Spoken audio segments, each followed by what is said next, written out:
as Wilco makes a run ahead of him. Bergkamp suddenly changed pace through the centre. It's Bergkamp! That's magnificent!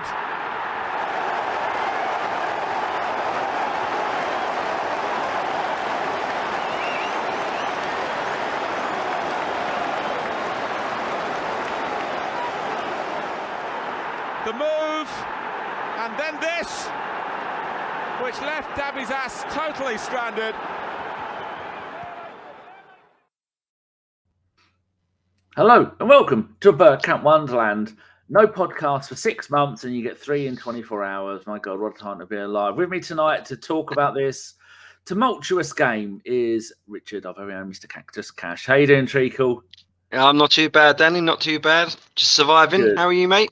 I am. I had what was left over of my Christmas panettone. Sexy Frank came round, and so I didn't really get much time to eat. I was going to eat during that, but he came around. I thought, I haven't seen Frank for ages because, like everyone else, you lot, you've all got young kids. His entire family are diseased, full of worms and bile and snot and all that other terrible stuff. Right, we're here tonight. It's going to be 20 minutes, half an hour. We've just got work in the morning to talk about Arsenal 0, Newcastle 0. Couple of stats for people at home on the bus that are listening. Arsenal 17 shots and we had 4 on target. They had 8 shots, had 1 on target, and Arsenal had 67% possession, so they had 33, and then pass success rate 86% against 72%, and I think that was 5 corners each. That was about the gist of the game, Richard. What was your initial thoughts on that? Because for me, that was the hardest 0-0 draw I've seen Arsenal get in a long time. Yeah, it was. It was an odd game, in the sense of, like I say, I think a lot of factors went into that game being the way it went. You know, I think a few of our players looked tired. I thought, Ben White. I thought Martinelli looked a bit tired as well.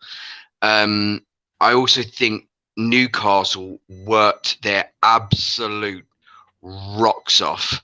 They were very clever in what they did with their low blocks and stuff like that, and tripling up and our wings and stuff like that. And I thought the ref had an absolute mare as well. So I think it was a lot of little different factors just turned it into a bit of a let's say an annoying 0-0. Just looking at the tackles, they attempted 25 and made 23. So that's they had 29 clearances, most of which in the first 5 minutes. I only made one stat from the entire game, and one that was in the opening part of the game. Go back to my notes. 7 minutes in, Arsenal 85% possession, 5 shots, 1 on target, and 10 touches in their box in the first 7 minutes. And then you went to I think 67 minutes, an hour later, and we'd only had another 5 shots. So we started the game, as people say, absolutely on fire. But no one could have kept up the pace that we started that game at, could they? That was so impressive. And you could see Newcastle came with one game plan: distract us, shove us, fake injury, waste time, and defend for their lives. And that's exactly what they did. And yeah, Newcastle, if any Newcastle fan, I like Newcastle. I like the people, I like the club. I hope you do well. I'm looking forward to the day that your billions stop Man City winning everything. I will laugh heartily to myself. But if you think you are going to win anything with that manager, with that team playing that way, you're not winning anything. You're not going to win the Premier League. You might not even make Champions League football, because that was horrendous the way they played tonight. But again, they did a job, didn't they? Yeah, well, I think you're being a bit harsh in the sense of they had almost no chance of scoring. They didn't play to try and score. But I think tonight was a bit of a misnomer of how they normally play. In the sense of they're usually a little bit more attack minded than that. But teams now, Arsenal have the fear factor back. In the sense of teams. Gone are the days of Arsenal under under Unai Emery and even the latter day Arsene Wenger teams where, you know, the Watfords are coming out and attacking us, and you know, it's like a basketball game, you know, up and down the pitch, and we're having 23 shots against us. We're not having that anymore. We're a much better team off the ball, and in possession as well, especially like, you know, our defensive and mid block players. They set out that way to nullify us because of the fear, because they knew that we are a top team playing exceptionally well. And if they didn't do that, we would have absolutely wiped the floor with them. I think they were helped massively by the ref. I thought the ref had a really, really poor game. I think he lost control of it quite early on, dishing out yellow cards left, right, and centre. And for some bizarre, like, we seem to get yellow cards for at the slightest, like, you know, I think I saw a stat someone put out that I think there was like 6 fouls in the space of, you know, 5-10 minutes. 4 of them done by Newcastle, no cards. 2 of them done by Arsenal, 2 yellow cards. And it was just, you know, just rotor fouling and kicking, and, you know, just being on that edge of just absolutely kicking lumps out of us. And you know, not that we need to get loads of protection kind of thing, but just disrupting our play, time wasting. And it just, yeah, I think it was right out of the Stoke, Blackburn, Big Sam playbook. I think tonight it was at times it was really, really frustrating to watch. Very. Good point here from Kevin on YouTube. At least Saliba and I think Saka avoided yellow cards, which would have kept them out in the North London derby. Did Saka get booked? No. Talking about bookings, we're going to be all over the place this show, just talking about when it comes to mine. Xhaka, he was so lucky not to get sent off, a second yellow, because that was the Xhaka of old. And when they were attacking in the second half, he comes sliding into the box, and he missed the bloke. I thought, is that the one where Ramsdale made that shit kick out, got caught on the ball? I can't remember, but he comes. It was on the right hand side of our box as we were looking at it, and he comes sliding into the box, missed the bloke, missed the ball, and the bloke moved out of the way. And I thought if he had stayed there, he'd have taken the bloke out, not got the ball, they'd have got a penalty, and he'd have got a second yellow, and he would have been off. And a couple of times, Xhaka of old was his head was losing it a little bit in the second half. He was a couple of shoves in places, but then you look at the twice in the match, Saka got an elbow or an arm in the face, and the poor boy. And we were saying in the preview show, I know you were there for that. We were saying last night, Saka is the star boy for Arsenal. He is the future of England. And he is not getting the protection that the like of Rooney, that Kane, and all these other ones have got their entire careers. They get away with everything. They get protected by the referees. And so why isn't Saka getting any of that? It is so blatant. I don't know. Yeah, I think I saw that stat. I think Orbinho tweeted it out, and I think you read it out in the pre-game, where I think like Saka's had 4 yellow cards this season. The amount of times that boy gets kicked every pissing week, and I think he's only been, for those fouls, he's only had 2 yellow cards, like given for fouls against him, which I think is, just extraordinary. You go back to the Crystal Palace where MacArthur almost snapped the poor guy's leg in 2. Yeah. I just I somewhat don't understand it, the non-protection he gets, and you see now, like in the World Cup, and I know, maybe a lot of people didn't watch the World Cup. I'm a sucker for a World Cup. I love it. I that was my entry into football back in the day with my older brother, Robbie. So I've always had a special place in my heart for the World Cup. I love it. and you see him playing for England, getting absolute lumps kicked out of him, and still not getting the free kicks. You know, I know we like to slag off, and rightly so, like to slag off Premier League referees, but not getting the free kicks. And you see all the other fans of all the other clubs with their arms up in the air, and it's like, yeah, mate, that's every week for Arsenal. Every week that lad gets kicked. Every week, because people can't live with him. You know, he's obviously amazingly talented with his left foot. You know, he's just as competent on his right foot, can go either way, can show you down the line, can show you back inside. Guy can literally, you know, pretty much almost do it all. And the only way to stop him is to kick lumps out of him. And yeah, the fact that he doesn't get more protection is just, it's mind-boggling. Because there's nothing, you know, there's nothing nasty or untoward about that guy. You know, he's not a faker, he's not a poser, he's not a diver, he's not a cheat, he's not snide, but yet he just doesn't get the protection that he deserves. It blows my mind. It is really annoying. Let's move on to another bit that is people have been concerned about.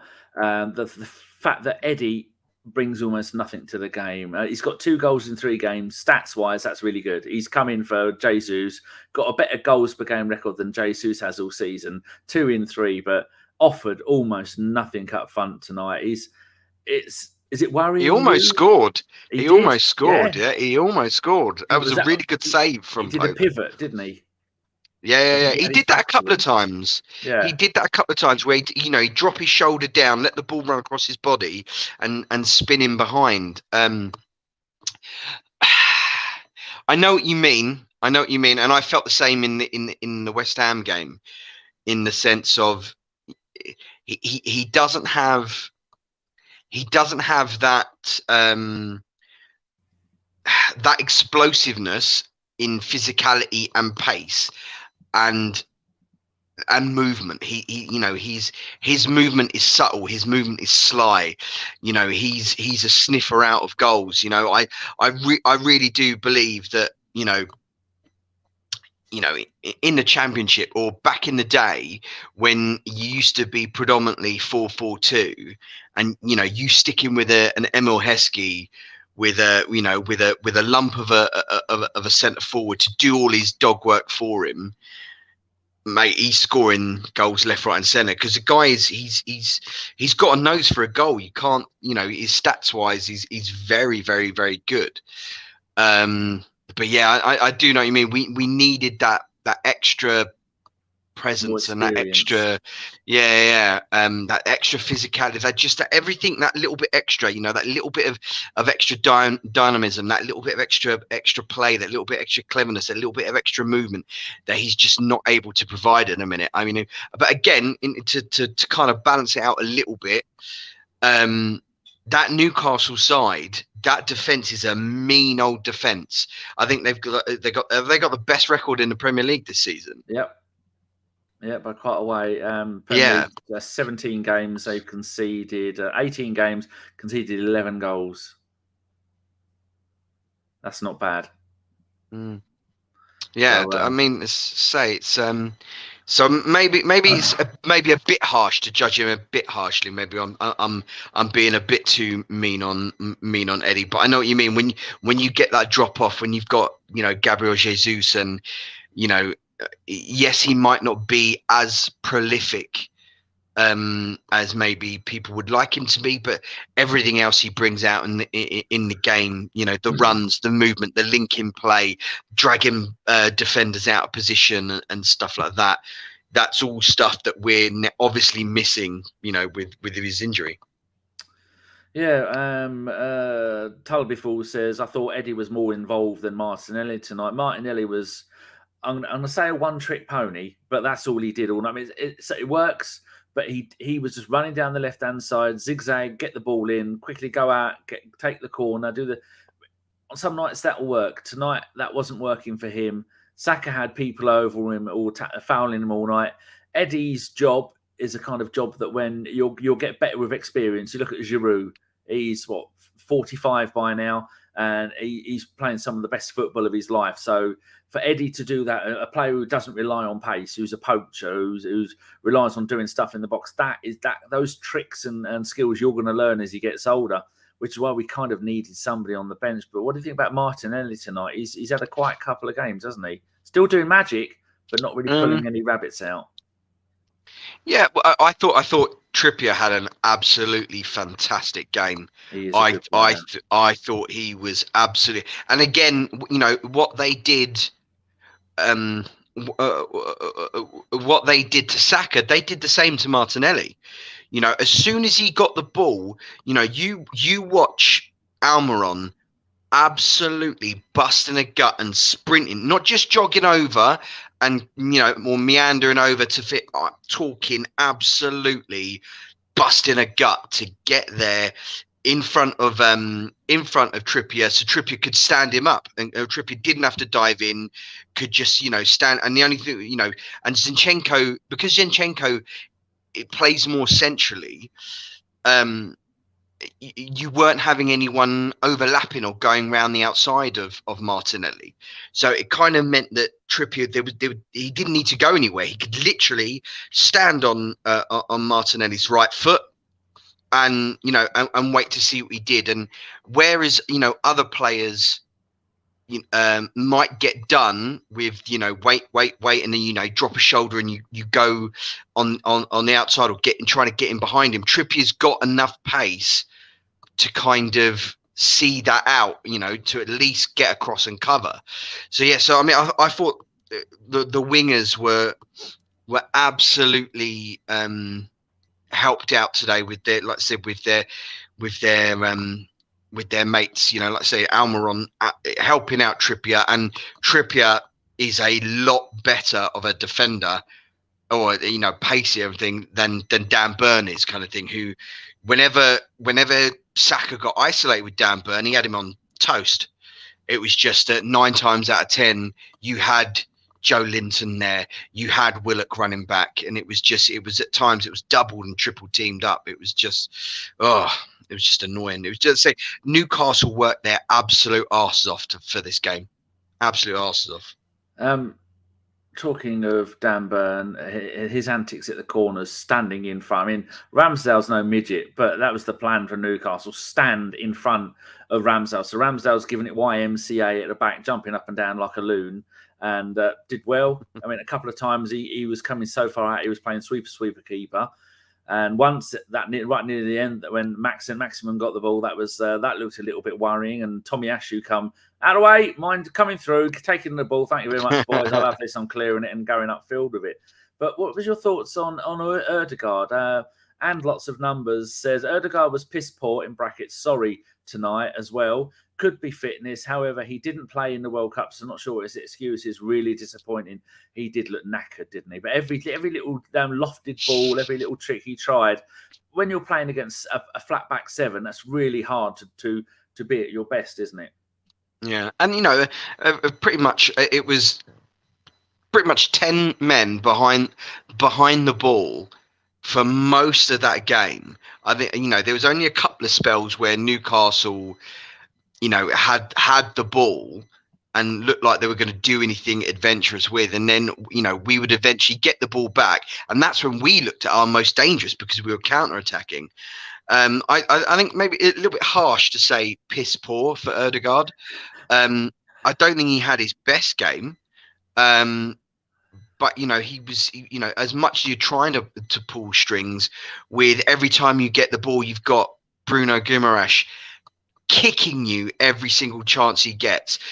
Joe Linton, they were very clever with what they were doing. Newcastle, just they were on that edge of being absolute, like, complete dirty, like 1970s football. They were right on that edge. Every time that pass just got away, they were following through and hitting out on the against our players and stuff like that. And then when you've got effectively 2 banks of 4 and another one in front of it, it's always, and your centre forward that you're aiming for is 5'8", playing against, Botman and Shah, and when you haven't got Shah, you've got Dan Burn, who's 7'9" or whatever the fuck he is. Excuse my language, Danny. Sorry. It's always going to be challenging. It's always going to be hard. It wasn't his best game. I wouldn't go as far to say piss poor. I don't know. What do you think, Dan? Do you reckon he was piss poor? No, he's never piss poor, but he is. You can't be anyone who watched Bergkamp, and they are the most similar player that you can. Him and Ozil, he's a cross between the two of them. Just you can't do that every game. We saw that from Bergkamp. We saw that from Ozil. You can't be the magical Odegaard, as Sophie has dubbed him. You can't do that every single game, week in, week out. And plus, you're playing against a side that will pull you down, that will kick you, foul you, niggle you, then move on, and then the next bloke will take you and he'll do it, and then he'll move on, and then the rotational fouling stuff. It never ends. It's really annoying to watch because we've got everything out there. And I thought this would be a really good game because Newcastle's away form is brilliant. They've won their last 3 away games. I think they scored 8 goals. And I'm a bit disappointed that they didn't come to play, because if they'd have come to play football, that game could have been more goals in it. We could have we may even have lost if they'd have had all their best players playing. And Miguel Almiron was really quiet. He changed the way that he plays football. He's in the kind of Odegaard position where he's been creative, and he's got 9 goals in the Premier League this season. And I feel a little bit let down by that. Feel a little bit let down by. I'm happy that we've played a top 3 team and drawn. I'm happy that we're still unbeaten at home. I'm happy that we kept a clean sheet. But I feel like we've kind of hired someone to come round for a children's party, and he's shit in the swimming pool and then left. I'm disappointed. They should have done it, but again, that's their job, isn't it? That's Newcastle's job. If you draw your away games and win your home games, don't worry, people. I'm not having a turn. I'm moving my foot because my fucking chair's digging in my feet. Yeah, draw your away games, win your home games. You're not going to have a bad season, are you? No, that's the ultimate goal. I think they're probably ahead of where they thought they were going to be in their transition from going from absolute mediocrity and just a yo-yo football club to being a state-sponsored super club, which it's going to be within. I said within 5 years they're going to start chat, but it's already happening. They've been quite smart with a few of their buys and stuff like that. I thought they might come out and try and do something a bit more, but it just shows that the level that we are and the respect that the opposition teams have for us, that they altered their game plan very smartly, and they, like I said, for large parts of that second half, it was literally 8 men inside the area almost. It was they changed because of out of respect and out of fear for what we can do and what we're playing with. And that's, I guess, that's it's a change from the norm in the last couple of years. But it's so frustrating because I think a lot of the flow was interrupted by their tactics, and it was not well managed by the referee. But maybe I'm being a bit too got me tinfoil hat on about the referee. I don't think that he was biased or anything like that. I just think that he lost the plot and out of the situation, let the game go to his head, and let a lot of the Newcastle chat go to his head as well. Like they had the full Man United thing. Every time there was a foul or a stoppage, they're round the ref and talking to him. Trippier was literally stuck by his side like every single time, having a conversation and having a chat with him. I found it so frustrating. It was indeed. I'm just looking when our next game is. It's against Oxford. It is on the 9th of January, Monday at 8 o'clock. Well, there you go.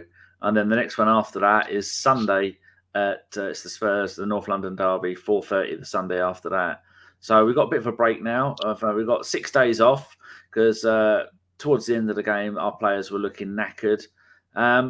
looking at the subs bench, I got it up here.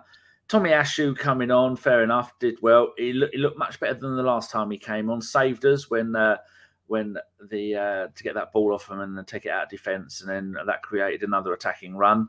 Vieira, surprised someone who had so many assists in the Liga NOS last season for was it FC Porto he played for? Someone who is so creative, he can play in any one of those front 3 or 4 positions. Wasn't given any minutes at all. Elneny, I don't think stop me if you think any of these could have come on and done. Could you think Vieira or Elneny could have come on and done a job or help? Not so much. Well, no, not really. I mean, Vieira maybe because just for something different. For maybe for Martinelli or something like that. I think he's still taking time to adjust to the league, Vieira.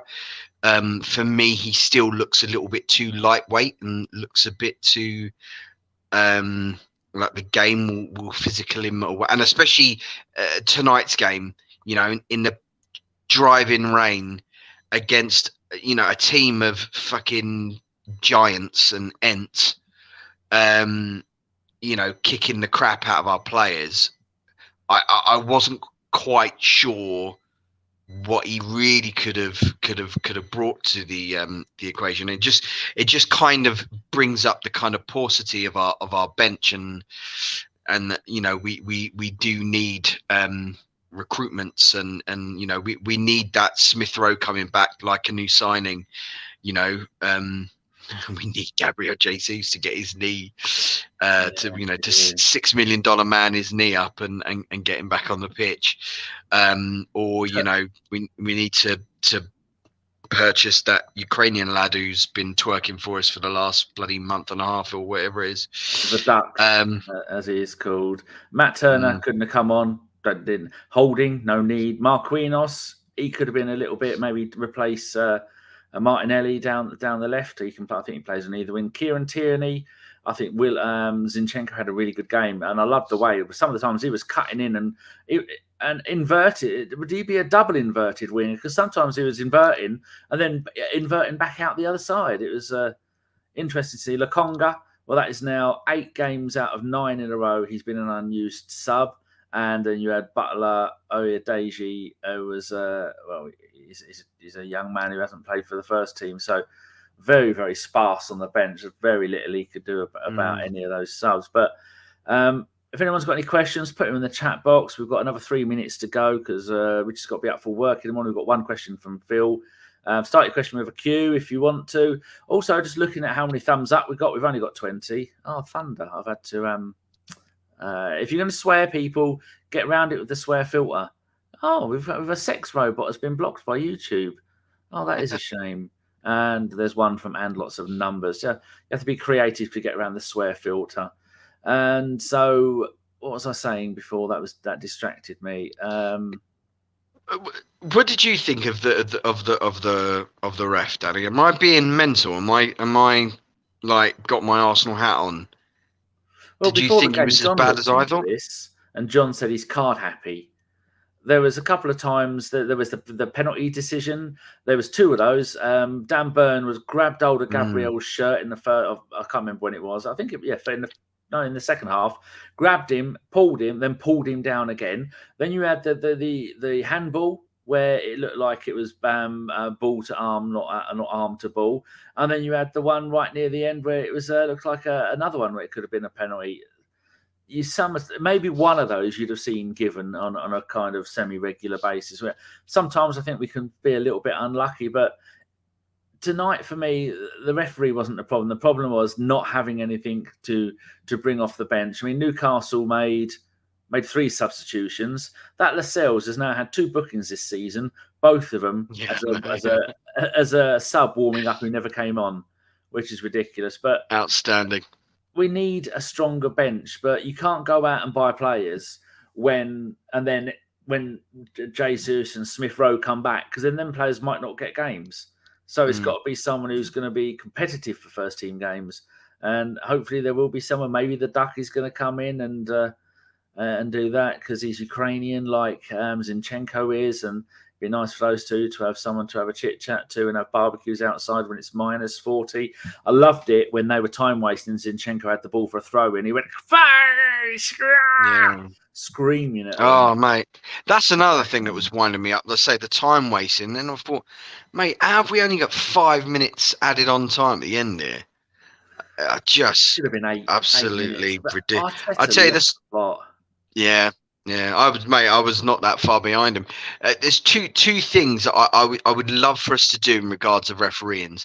The first one is I'd love to hear the interactions between the VAR and the referee.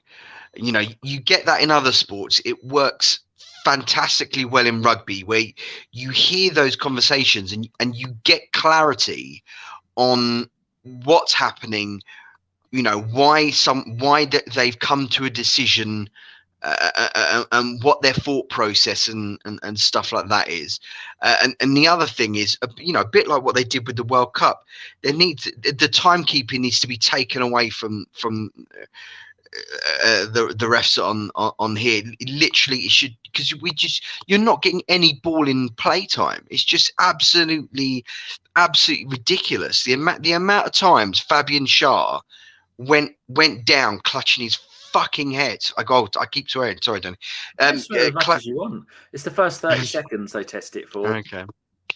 Fabian Schär went down clutching his head, you know, feigning you know, a head injury, and it's something that really, really, really bugs me. You know, I think that happened in the Spurs game as well. The other day, was watching it, where I can't remember what player it was, went down, you know, claiming as if he's been knocked in the head, where he's not even close to being touched.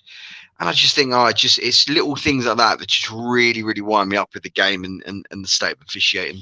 But rant over. Sexy Frank was here watching it with me. He's not a football fan.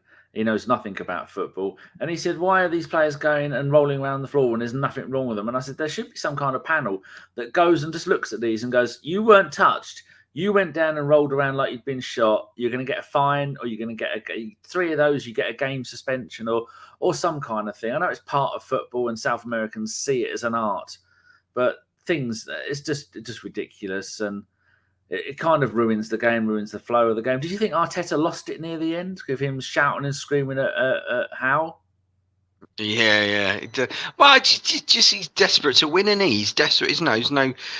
Every other manager does it, and like I said, I think that was the kind of icing on the, you know, the cherry on top of it. No, what's the word I'm looking for? The phrase I'm looking for? The straw that broke the camel's back kind of thing.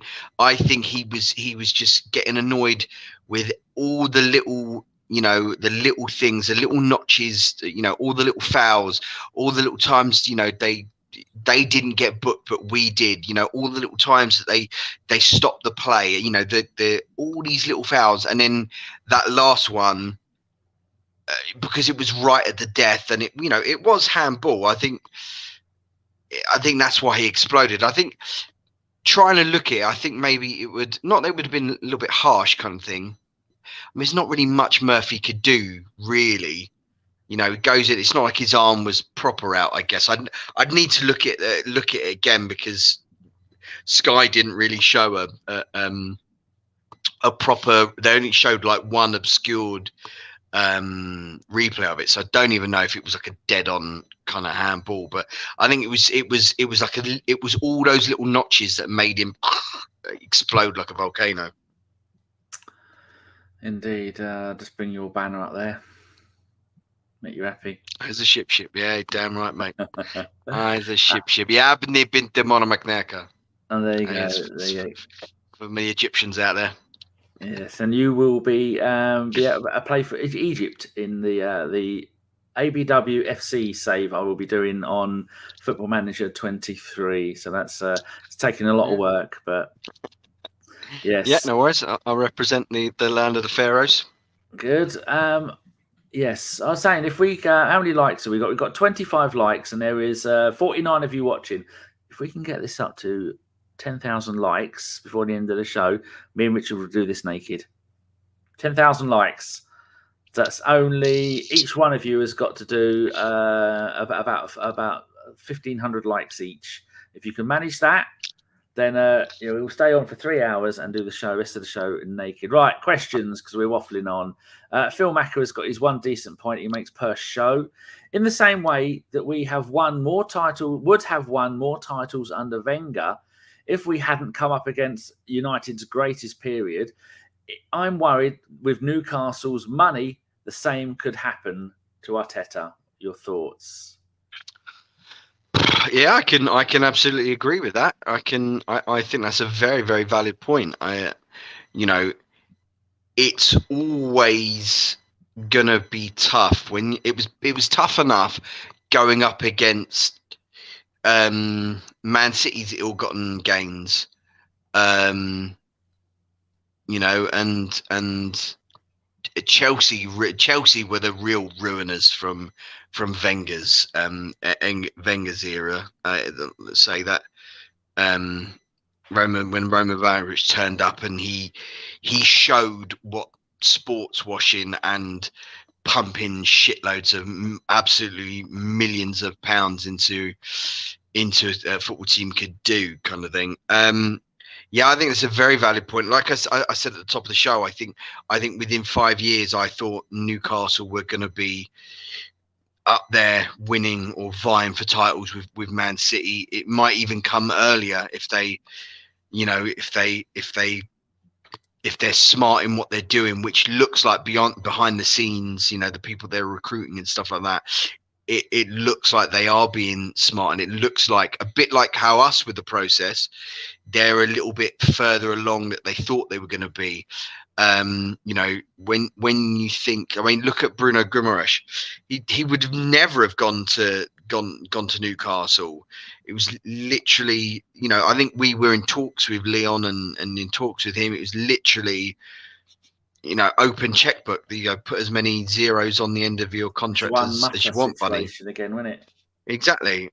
So that's why I kind of, this season seems so pivotal and I'm so desperate for us to win it, because it does seem like the chance that we've got. Look at Liverpool. So I know I'm waffling here, but look at Liverpool. That Liverpool team that Klopp put together, it was one of the best teams this country has ever seen.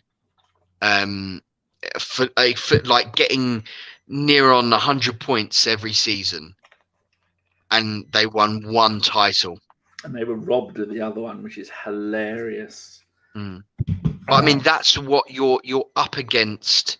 Just the old days where if we don't do it this year, I will have another go next year.